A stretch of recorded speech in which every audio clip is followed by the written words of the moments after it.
I've dissolved our partnership and transferred all liquid assets to start our new venture, he said smugly through the phone.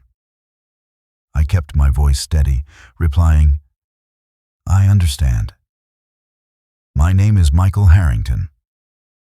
At 47, I'd spent 18 years building Pinnacle Systems, a cybersecurity firm based out of Austin, Texas. I specialized in identifying vulnerabilities in enterprise systems that others had deemed impenetrable. My career thrived on patience, foresight, and an attention to details that others overlooked. Unfortunately, I hadn't applied the same scrutiny to my business partnership until it was almost too late. The call came on a Tuesday afternoon. I was in a hospital in Rochester, Minnesota, recovering from a specialized spinal surgery that had been scheduled for months. 3 days into my recovery, 1,200 miles from home, and Ryan decided this was the perfect time to execute his plan. Julia and I need capital for our startup, he continued, his voice carrying a cockiness I recognized from countless entrepreneurs who'd crashed spectacularly after initial success. The company reserves will give us the runway we need. I've already executed the transfers. Julia Chen, our CFO for the past 2 years, a brilliant 36-year-old who had restructured our financial operations and increased profitability by 28% since joining.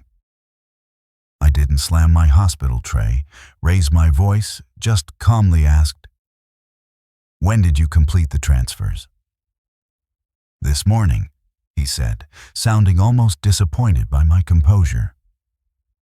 "The paperwork's been filed with the state. I figured you wouldn't mind staying with your sister when you get back since you're always talking about family anyway." After we hung up, I sat in my hospital bed for nearly an hour, staring at the medical equipment around me. Then I pulled out my tablet, opened email, and wrote to 2 people.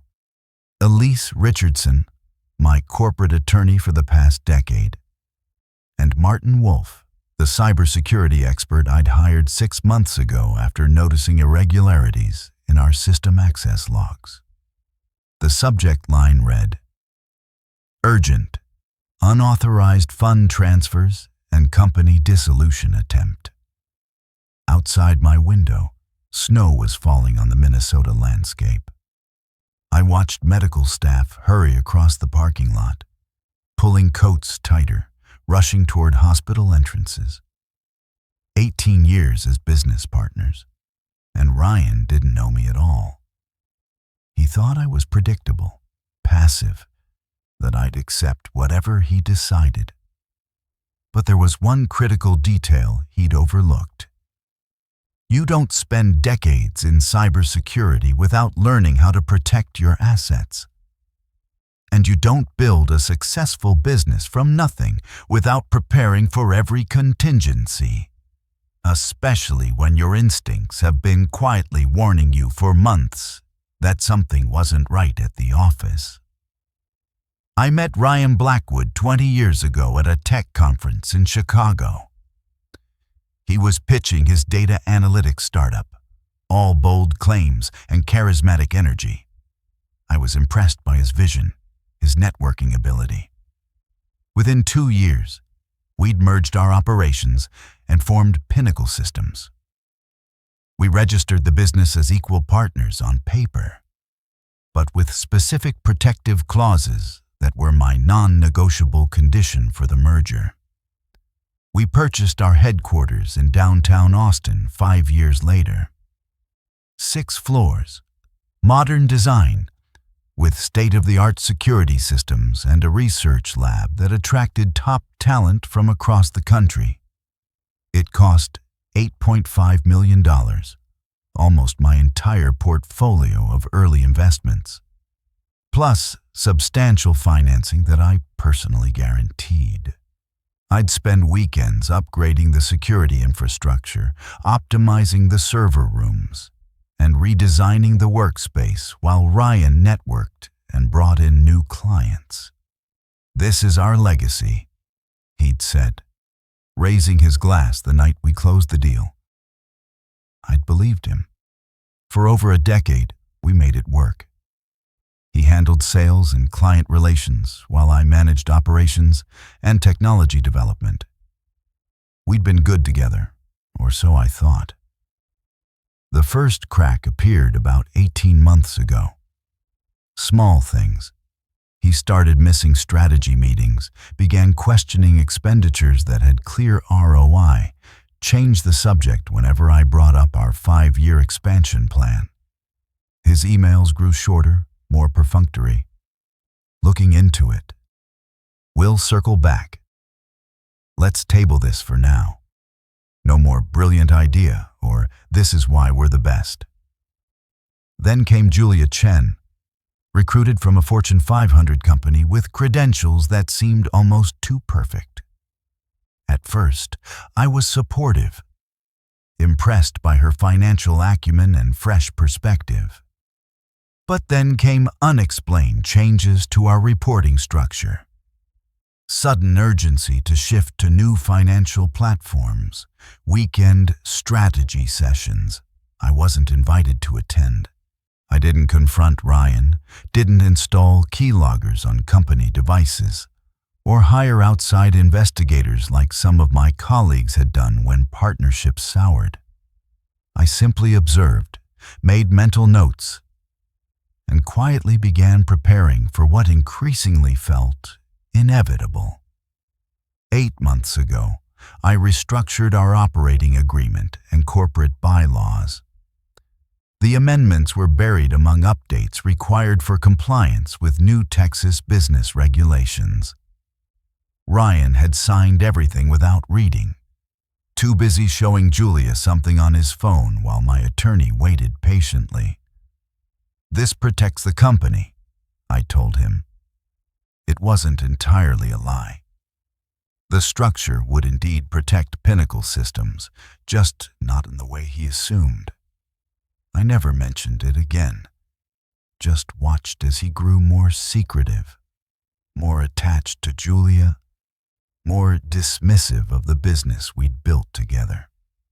After emailing my attorney from the hospital, I closed my tablet and pulled the company's operating agreement from my secure cloud storage. I always kept critical documents accessible, a habit from early in my career when a client tried to claim our deliverables didn't meet specifications detailed in our contract. The agreement clearly showed that while Ryan and I were equal equity partners, any dissolution of the partnership or transfer of company assets exceeding $50,000 required dual authorization with biometric verification. Ryan had absolutely no legal authority to empty our accounts unilaterally. The irony wasn't lost on me. In our early years, he'd teased me about my paranoia and tendency to build redundant security systems for everything. "Not everyone's out to get us, Michael," he'd say with a laugh. But security had been the foundation of our business success, and now apparently the salvation of my company. I called Elise while a nurse checked my vital signs. "He can't transfer what he's not authorized to move," she confirmed after I explained the situation. "Any transfers he initiated are unauthorized and reversible. And attempting to dissolve a partnership without proper authorization, that's corporate fraud. Criminal charges are possible, though I assume that's not your preferred outcome." It wasn't. Despite everything, I didn't want Ryan facing criminal penalties. But I also couldn't let him destroy what we'd built. "I've already contacted the banks," Elise continued. "They've flagged the accounts and frozen any outgoing transfers based on the corporate bylaws you filed. I'll also notify the State Business Authority. This dissolution won't be processed, Michael." After we hung up, I I didn't immediately call anyone else. Instead, I looked out at the snow-covered landscape and tried to understand how 18 years of partnership had dissolved into this moment. What struck me wasn't anger. It was clarity. The betrayal wasn't just about another business venture or taking company funds without authorization. It was the calculated timing of it, executing his plan while I was physically vulnerable and geographically distant, as if my incapacitation was an opportunity to be exploited, as if our business relationship had meant nothing. I sent a brief text to my medical team explaining that I needed to handle an urgent business matter and would appreciate privacy for the remainder of the evening. Then I called Martin Wolf, our security specialist. On the 2-hour call, I didn't rage or vent frustrations. I just sat quietly, a strange calm settling over me. For years, I'd protected clients from digital threats and corporate espionage, always finding the vulnerabilities that would give attackers access. Now, I would use those same skills to protect myself. This wasn't about revenge. It was about accountability, preserving what I'd spent nearly 2 decades building. By the time we finished our call, my course was set.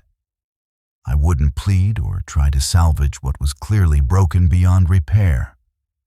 I would simply enforce the agreements he'd signed, but never bothered to read. In business matters, digital signatures always create an immutable record. That was a lesson Ryan was about to learn. I didn't tell Ryan I was accelerating my recovery timeline. I arranged for specialized medical transport and was back in Austin 3 days later, still moving carefully but determined. It was mid-morning on Saturday when my sister drove me to our corporate headquarters. A red Tesla I didn't recognize was parked in my designated space. Julia, I presumed. The front entrance security system recognized my biometrics. I could hear voices from the executive conference room. Ryan and a woman discussing what sounded like fundraising strategy. We should target West Coast VCs first, the woman was saying. They're more receptive to disruptive security models. I stood in the doorway of the conference room, leaning slightly on my walking cane. Ryan was pointing at a presentation displayed on the wall screen, Julia beside him taking notes on her tablet. They both looked up as I entered. Ryan's confident smile faltered for just a moment before recovering. "Michael," he said, surprise poorly concealed. "I didn't expect you back for at least another week." "Clearly," I replied, glancing at Julia, who at least had the decency to close the presentation that prominently featured proprietary technology we developed at Pinnacle. "This is awkward," Julia said with a nervous laugh. "I should probably go." "Actually," I countered, "I'd prefer if you stayed. This concerns you too, apparently." Ryan's expression hardened. "We don't need to make this difficult, Michael. The cybersecurity landscape is changing. Julia and I have been planning a more agile approach. We both deserve a fresh start." I nodded calmly. "I agree completely, which is why I've already spoken to our bank about the unauthorized transfers you attempted." The color drained from his face. "What are you talking about?" I placed my tablet on the conference table and accessed the company bylaws and operating agreement. "The company funds aren't yours to transfer, Ryan. Not unilaterally. That hasn't been the case for 8 months." Julia looked confused. "You said the transfers were approved," she said to Ryan. "They were," he insisted. But I could see the uncertainty creeping into his expression. "Check the bylaws," I suggested. Any asset transfer exceeding $50,000 requires dual authorization with biometric verification. You signed the updated agreement last September. Remember those compliance documents you didn't bother to read? He grabbed the tablet from my hand, scanning the document frantically. "This isn't possible," he whispered. "Not only is it possible, it's legally binding," I continued. "The transfers you initiated have been reversed. The dissolution filing has been flagged as unauthorized." Julia's confidence visibly deflated. "I'll wait downstairs," she muttered, making a quick exit. Once we were alone, Ryan's shock transformed into rage. "You tricked me," he accused. "No," I corrected him. "I protected our company, which is what I've always done. You chose not to read what you were signing. That's not trickery. It's negligence." He tried a different approach, his voice softening. "Michael, be reasonable. We can still make this work. Split the company. There's no need for lawyers." "Except there are already lawyers involved," I replied. "Not just ours. The banks are understandably concerned about attempted unauthorized transfers of this magnitude. They're considering their own legal options." "You wouldn't," he whispered. "I'm not doing anything," I clarified. "I'm simply enforcing the legal agreements that govern our partnership. What happens next depends entirely on how you choose to proceed." Ryan's face hardened again. He grabbed his phone from the table. "I'm calling Andrew Lambert," he said, referencing a prominent business attorney we'd met at a conference last year. I didn't argue, just nodded and said, "You should definitely consult an attorney. I'll be working from my office today to give you space, but to be clear, Pinnacle Systems is not being dissolved, and the company funds remain exactly where they belong." As I turned to leave, he called after me. "This isn't over, Michael." I glanced back at him, standing in the conference room where we'd celebrated countless client wins together, fury evident in his stance. "Actually, Ryan, I think it is." Sunday morning, I met with Elise at her office. The space was quiet, empty of the usual associates and paralegals who filled it during weekdays. Elise looked determined as she spread several documents across her desk. "There's more," she said without preamble. "I had my investigator do some digging after your call." She pushed a folder toward me. Inside were system access logs, email records, and business registration documents I'd never seen before. "Ryan's been busy," Elise continued. "He and Julia registered a new entity 6 months ago, Quantum Shield Security. They've been systematically copying intellectual property from Pinnacle servers." The revelation hit me like a physical blow. This went beyond a partnership dispute into criminal territory. "There's also this," she added, sliding another document forward. "Pitch deck to venture capitalists in California, using technology that's clearly patented by Pinnacle. Meeting scheduled starting next week." I stared at the pages, trying to process what I was seeing.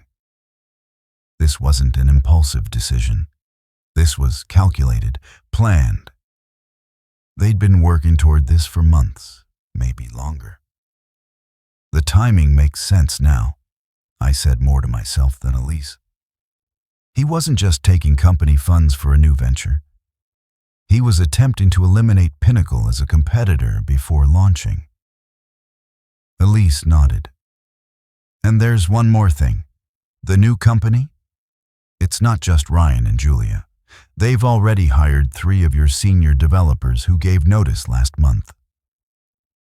The pieces clicked into place with sickening clarity.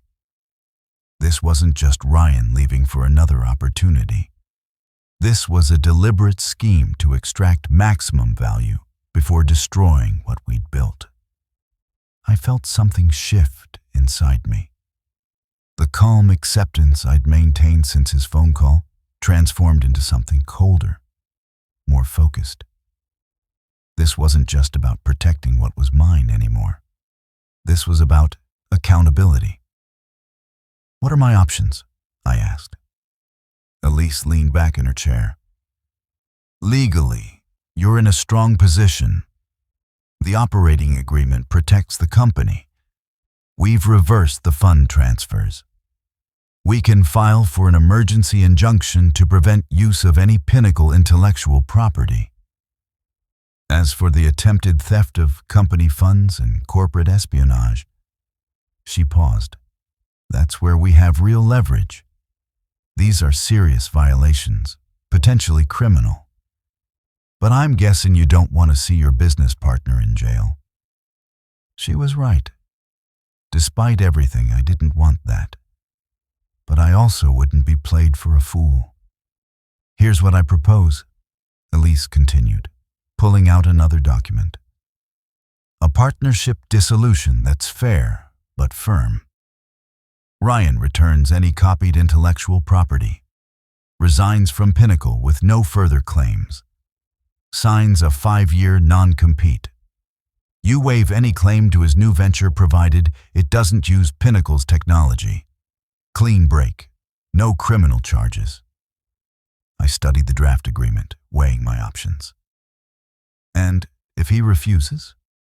Elise's expression was grim.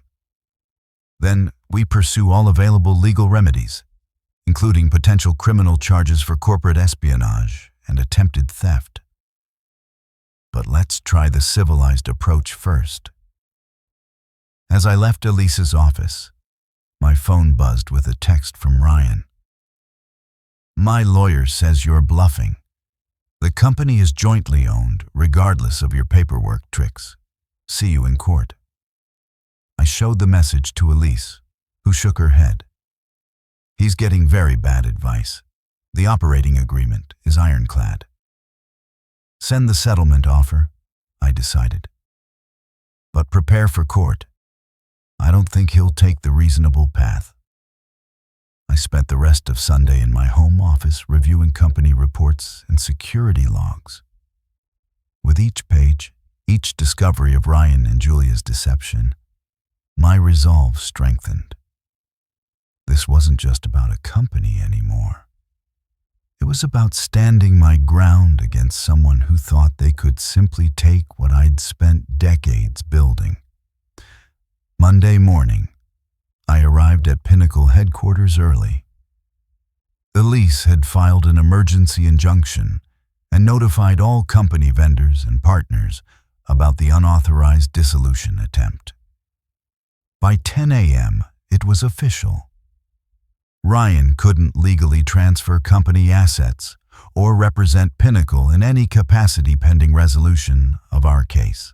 Next, I called an emergency meeting of the leadership team, minus Julia, of course. In a calm, measured tone, I explained the situation. Attempted unauthorized transfers, corporate espionage, and the legal actions underway.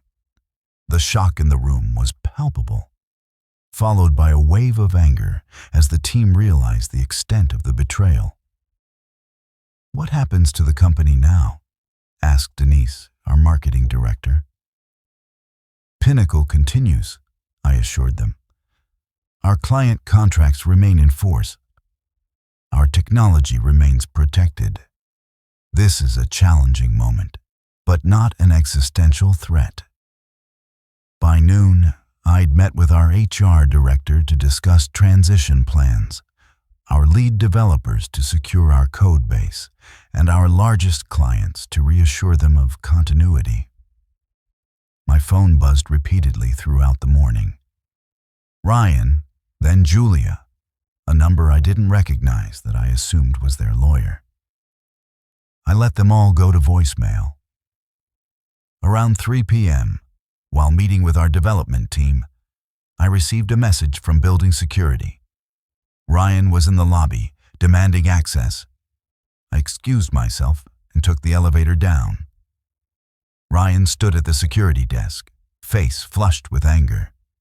His access badge had been deactivated as part of our security protocols. "You can't lock me out of my own company," he said when he saw me.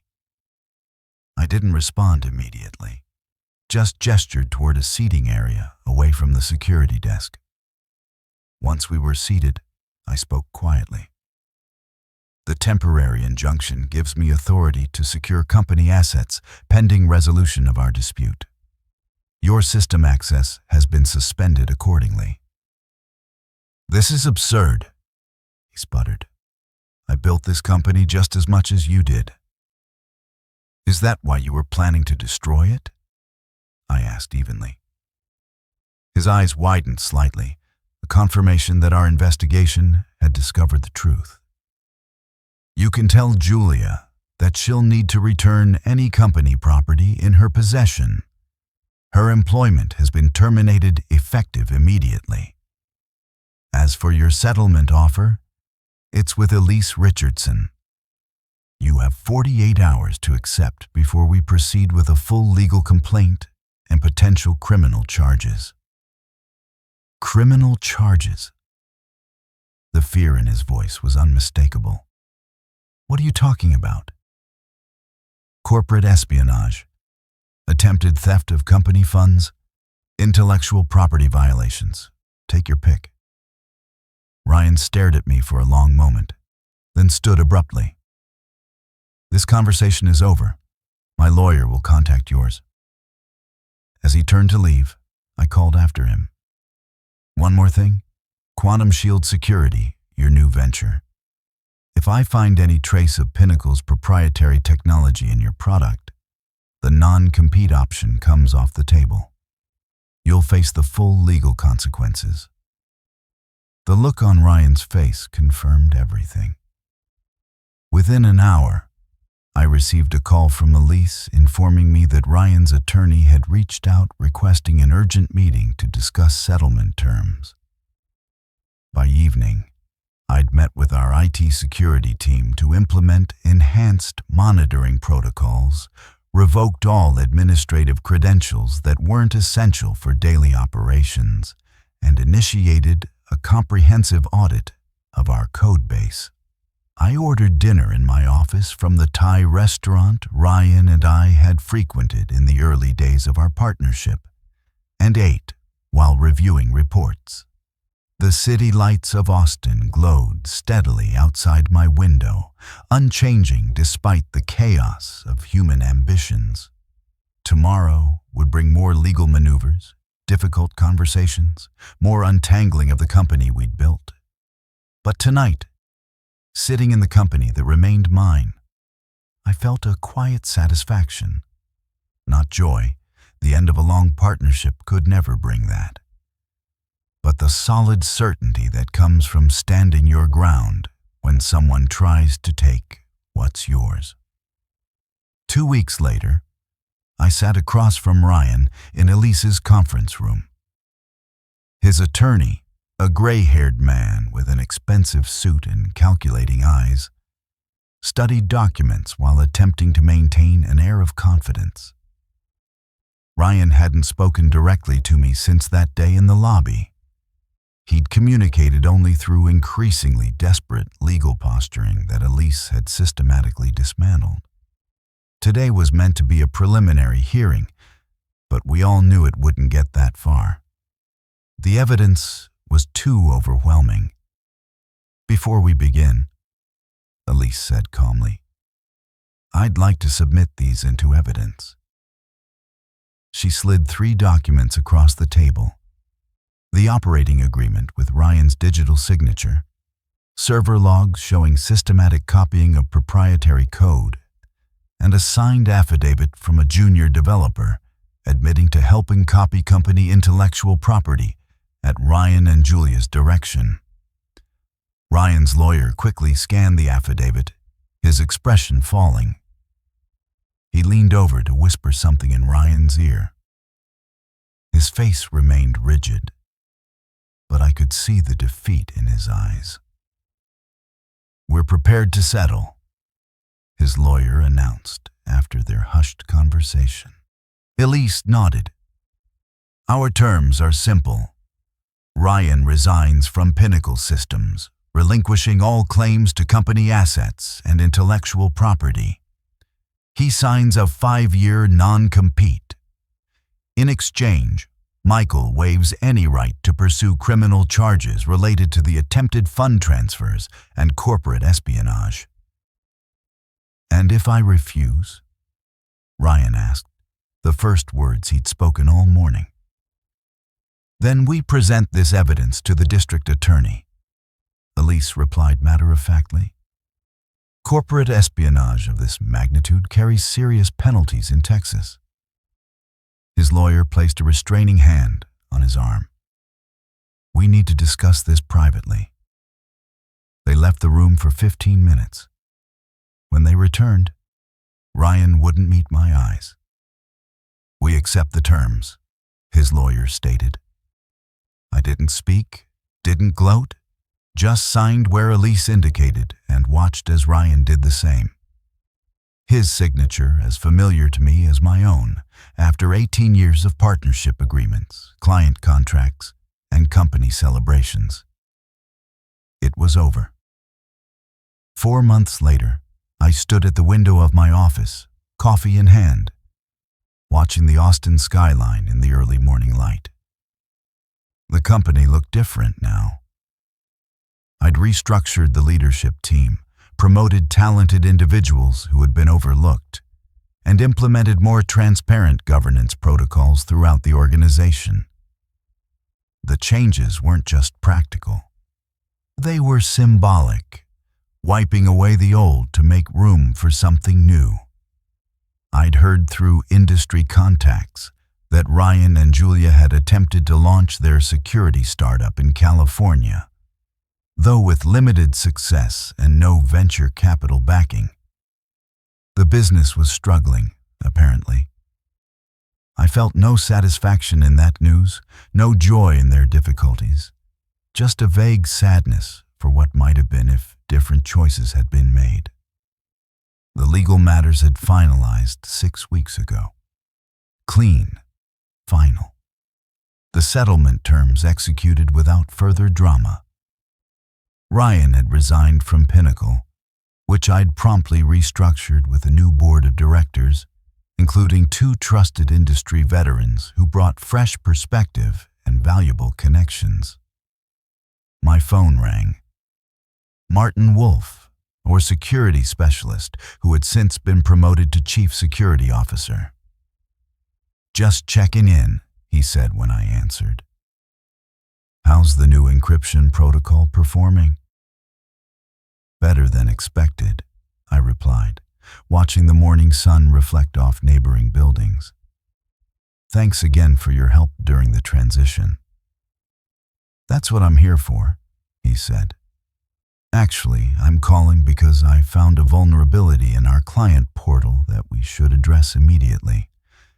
Nothing critical, but worth fixing before the quarterly security audit. Send me the details, I said. Let's get it patched today.